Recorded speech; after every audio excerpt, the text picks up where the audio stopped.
So actually about the blues is something that comes from your heart and your soul. And if you don't have it in your heart and your soul, you can't play it. I'm gonna Louisiana. New Orleans, bright light, big city, blows my mind, man. Gonna Louisiana, give me a mojo hand. Well, you don't fix my woman. Well, you don't have no other man. Well, lay down thinking about a mojo hand. Well, lay down thinking about a mojo hand. I'm little Freddie King, the old blues player. I want to tell you a little something about the blues, you know.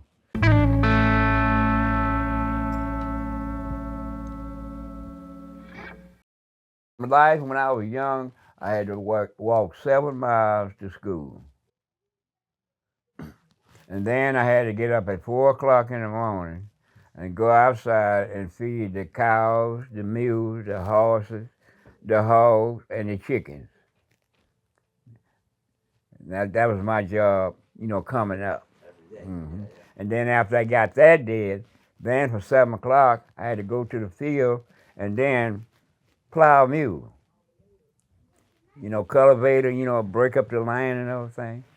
Plow that mule from 7 o'clock until that night. Then on some days when we get caught up with the plowing, then I goes into the wood and cut pulpwood. You know, there's pine trees, cut them and tote them and load up the truck. You know, by shovel. I guess that's why my sugar hurt me so bad now. And actually, when I got down here in the big city, I come down here on a bus ride. Had a picnic down here. So I had never been here, you know, so caught the old regular school bus and come on down here to the picnic. I get down here, I said, wow, man, this is really what's happening. All this bright light, big city and everything is convenient. The grocery store right here, the hardware store right here. I mean, everything in your mouth. I said, this is convenient. This is the place where I'm supposed to be. So thing rocked on, so I goes back home. Mama said, Sonny, she called me Sonny, said, how do you enjoy your picnic and your trip? I said, I loved it. I didn't enjoy it. I loved it, everything about it. I said, I'm going back down there and stay.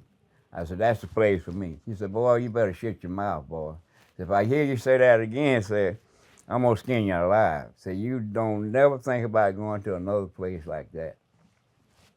So now bright light, New Orleans, bright light, big city blows my mind, man. I said, I had to come back down here.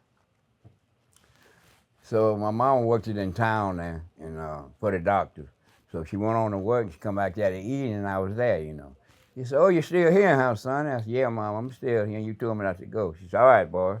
So let me tell you something. So I had you, boy. Said, no. When you get something in that little cinnamon head of yours, you wind up doing it. But you go ahead and do it if you want to. And that's how I got down here, come back down here afterward, you know. And my brother-in-law and sister lived down here. And so I could not had any money at all to catch a bus or train, you know, nothing like that. So I got to think about my dad and Uncle Babe Strohball and them. They used to hobo. Used to grab the train and hobo it. And I said, got to thinking, I said, doggone it. I said, my dad and them used to do that. Why I can't do it? So I hopped the train and come on down here. And when I got down here, the thing was all open up, you know, good jobs and everything, you know, and it was so nice to, I stayed here, you know, stayed with my brother-in-law then a little while. Then I goes on Claiborne Street and that was Reverend Johnson, he had a station. So I passed by his station and I said, how you do, son? So he called me back. He said, hey, son, come in. So I went back to see what he wanted. He said, "You not from here, is you?" I said, "No, I sure ain't." He said, "Where you from?" I said, "Macomb, Mississippi." He said, "Oh, well, we is homeboys." I said, "Oh, uh-huh." I said, "Where you from?" He said, "Natchez, Mississippi."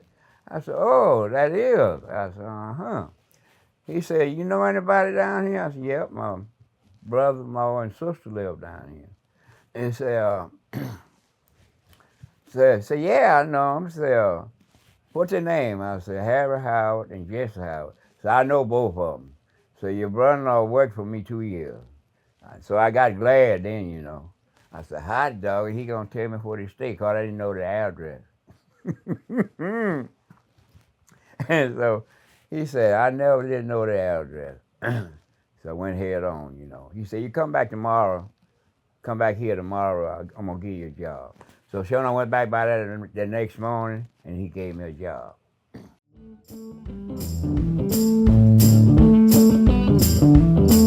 Okay, my first musical memory was my daddy. He used to play music. He used to play guitar and blow the harmonica.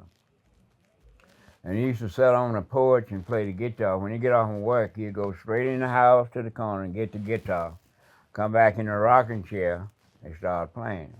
And I would go right there and sit on the porch and listen at it. And that's what got me encouraged to play music. I loved it, you know, I used to love to hear him play. So I told him, I said, "Daddy, won't you learn me how to play the guitar?" He said, "Boy, I can't learn you how to play that guitar." I said, "I'll show you 3 chords, and you have to learn yourself." But I was too small then and too young, I couldn't do it.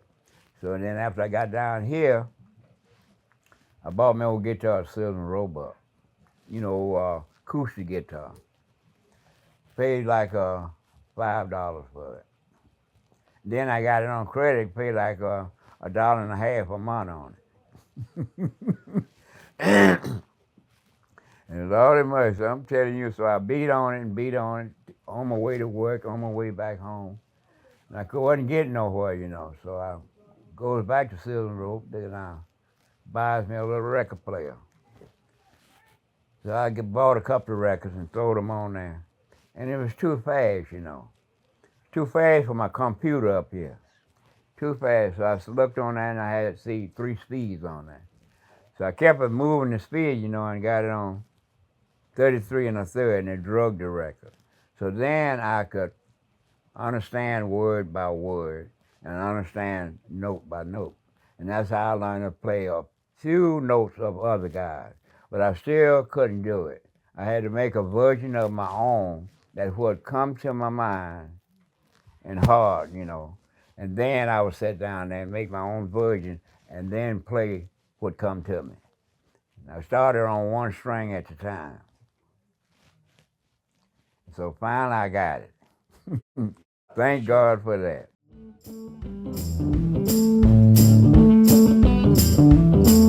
So actually about the blues is something that comes from your heart and your soul. And if you don't have it in your heart and your soul, you can't play it. And if you haven't been through the hard trial and tribulation, you don't be able to do it because you know what it is. Because most of like the younger race that wants to play the blues, and the blues is not in them because their mother or their dad or whatever, grandmother, grandparent, is multi-millionaire. And they don't have to wish and want for anything. They don't need it, and that's why they don't have the blues. It's a blues with a feeling from the heart and the soul. Blues with a feeling. The original old music, you know, like what I have, like, oh, it ain't many of us older guys, you know, left now. But see, like the rest of them, they don't have the heart and the soul because they haven't went through hard trials and tribulation. There's a very few, but the most of those very few that's what's out there went through hard trials and tribulation. They're not musicians.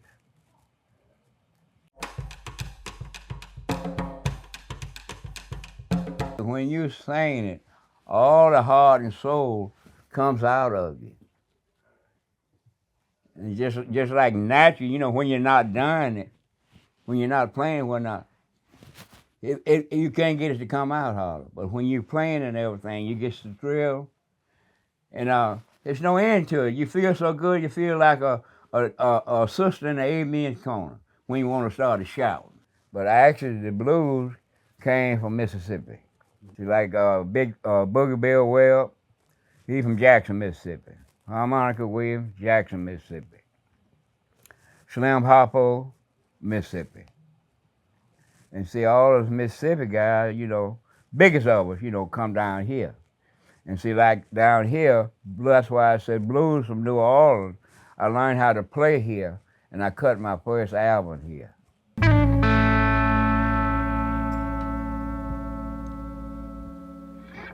Blues and gospel, just like everybody, that goes to church and everything.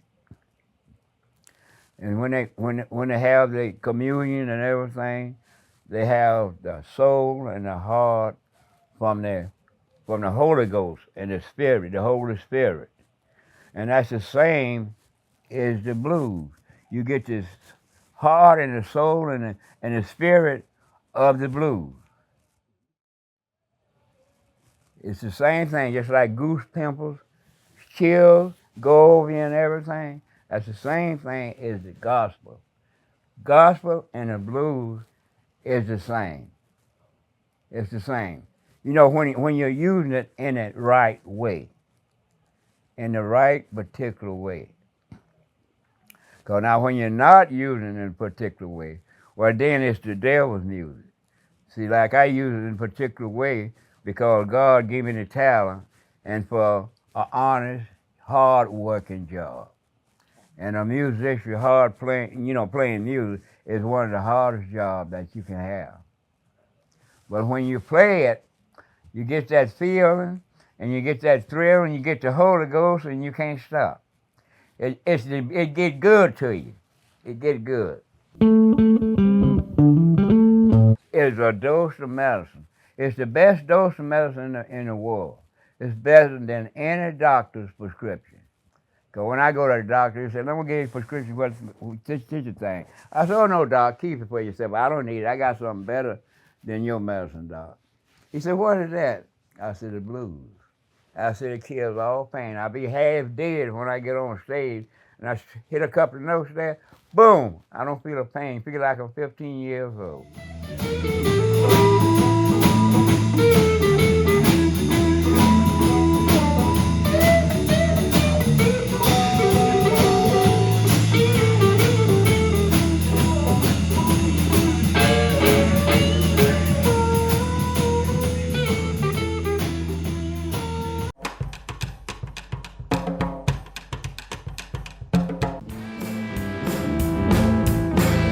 Freddie, where you going? Going back home to rest my bones. Right, my song is absolutely the lyric that what have happened to me in life. And see, like I make the song like "Mean Little Woman," meanest thing I ever seen. Well, that's life, and that woman that I married was the meanest little woman that I ever seen. So about that, that's what it's about, like your friend or your loved one. That's what the blues is all about also when you come in love, and through with the female. That definitely gives you, the blues is something you can't get out from underneath the bottom of your feet.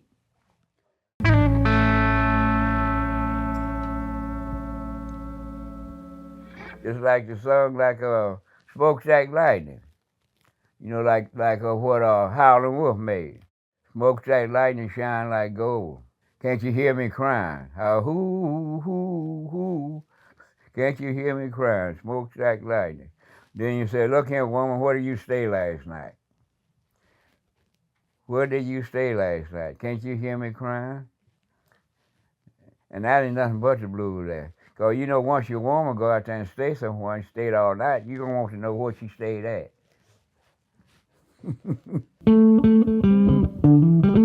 Yeah, that Greyhound bus station blues, well, she went to Alabama. She said, "Come on, see me off to the bus station." So I called the cab and see her off to the bus station. Went to the Greyhound bus station up there. So she said, "Okay, I'll be back the weekend, and I want you to come pick me up." That's all right. And so I didn't work far from the bus station, maybe about 4 blocks. And I couldn't get off and work fast enough to get back down to the bus station to try to meet her if she was coming in. I go back down to the Greyhound bus station, all the buses come in. All of them come in. And when she wasn't on now one of those buses. And that's how she gave me the Greyhound bus station. Blues forever and for life.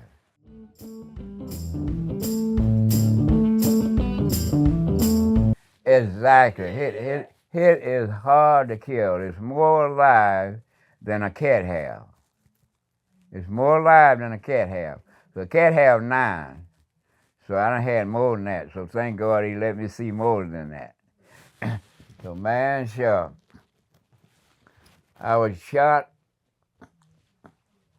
with a rifle that a guy was selling it. Okay, that was the first time. Then after that, then another time I was get off from work and I would go by the Jazz Fest office. They had a little club down there. And I was getting my liquor there from Tony and Dot.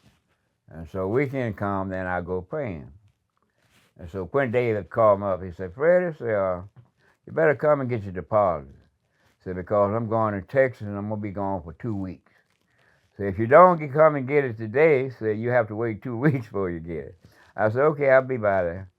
So sure enough, I got off and went by there. And I picked my check up. So I went downstairs to the club. I said, hey, your money, Tony, what I owe you. So I paid him what I owe him.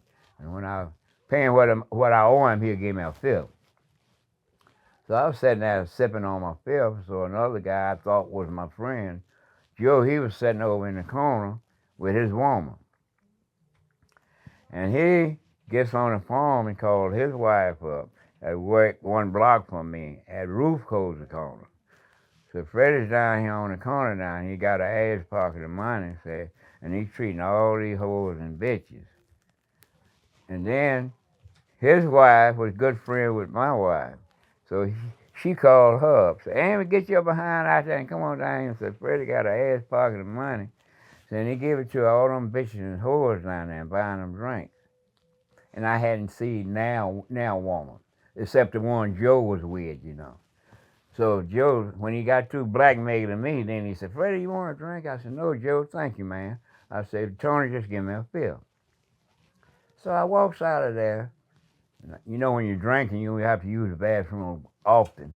And so I get to the next corner there, you in to use the bathroom, I get me another drink. Then I leaves out there and I come on back to Ursuline Murray, and that Bert that was my wife's friend. And so I run in the bathroom, and Bert said, go up in the kitchen, Cal, and call Amy and tell her to come out of there. So Freddie down here with all this pocket full of money, say he gonna haul off and spend it before he get to Amy and get Amy some.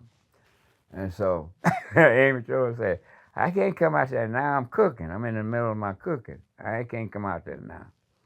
And so I leaves out of there, and when I get to Roof Cozy Corner, I had to use the bathroom again, 1 block from the house.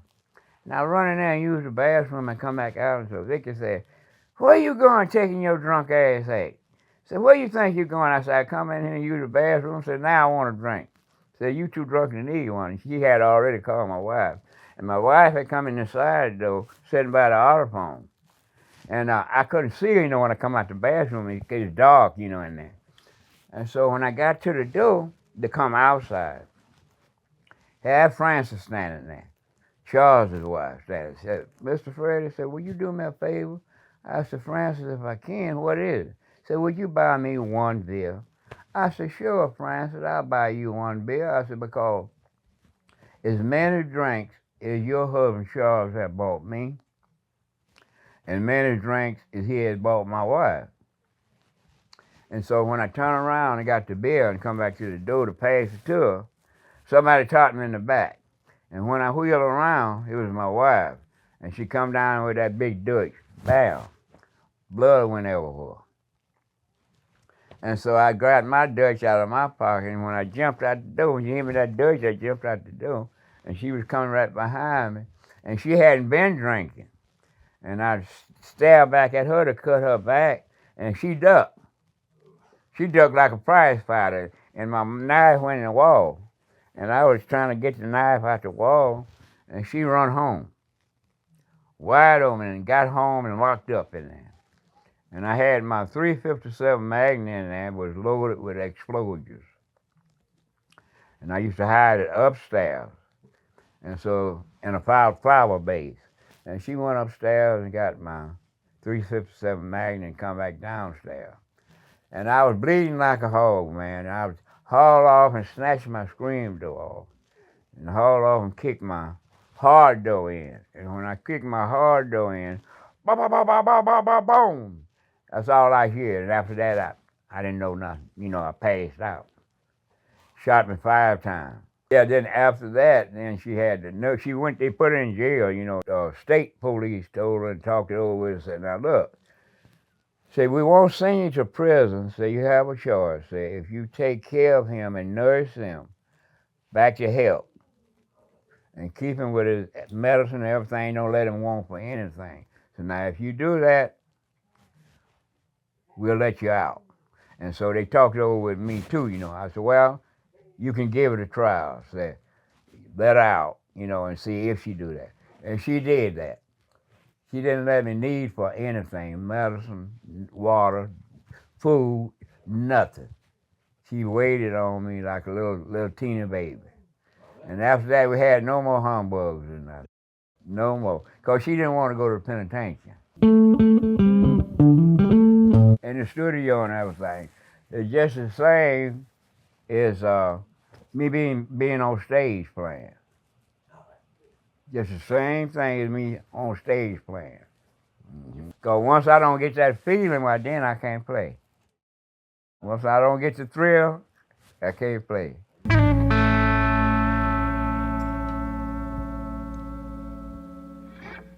Gunlight Hopkins, Muddy Waters, Albert King, and Big Freddie King. And the Howlin' Wolf, them 5. That's my special one. My influence, that's my special influence. Man, that was really good. That was really good. I mean, it was a blast for me. Because see, when we went to the Sophie's Lounge in San Francisco, they had my homeboy Bo Diddley, had B.B. King, had Rick Charles, and had Texas Arizona. I mean, we had a blast at Sophie's Lounge. And the name of the place now is Johnny Hooker's Boom Boom Room. Mm-hmm. And it was fun. It was really good. Freddie, where you going? Going back home to rest my bones. Oh, feel good. Feel good, man. I really enjoyed it. The African kid, was down here. And so we played together. He said, man, so I've been all over the world playing, but you was the first one that ever could match my music. I said, well, it's all in the soul and the feeling of what you playing. B.B. King, he went and cut a lot in Africa. And they love him to death, and they love his music, and they is great musicians, Africa. And my nephew, Vastar Jackson, he plays in Africa a lot. He plays guitar and sings.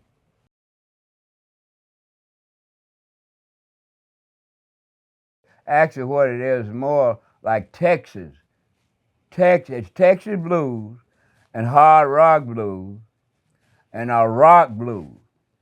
That's mixed, them 3 different ones, they mix it together. It's not clear the real blues. And just like my albums and things, see, on a lot of my albums, for the young people, I played some hip hop. For the young people, I play a little bit of rock and roll. So that's how I do for the young race. And see that gut bucket, you know what the gut bucket is. That's when you down and out and you ain't got nothing. I am no other man.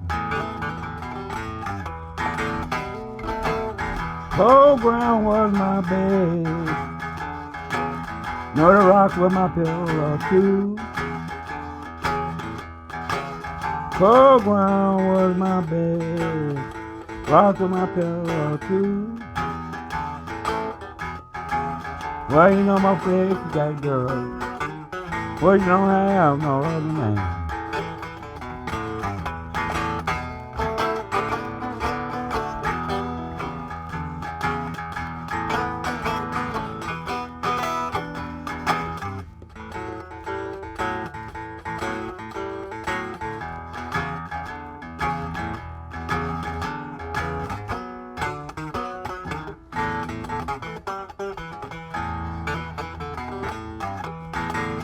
Well, I lay down thinking about our mojo hand.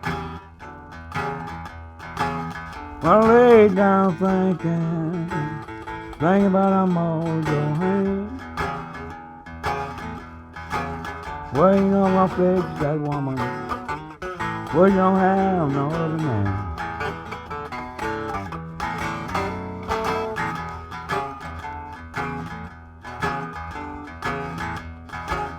When I leave in the morning, if I don't be gone long, leaving in the morning, if I don't be gone long, well, you know I'm getting me a mojo hand, bring it on back home. That's what I'm gonna do.